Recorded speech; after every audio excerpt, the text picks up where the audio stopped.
বাইদা নদী, মোহনপুরের বিশাল bridge.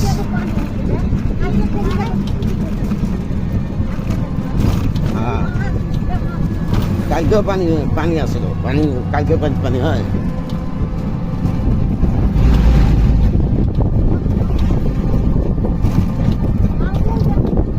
মোহনপুরের bridge,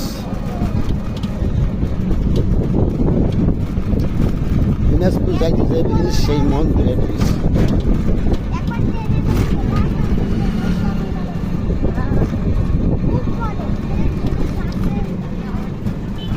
Padma সেতু, ওটা যমুনা ব্রিজ।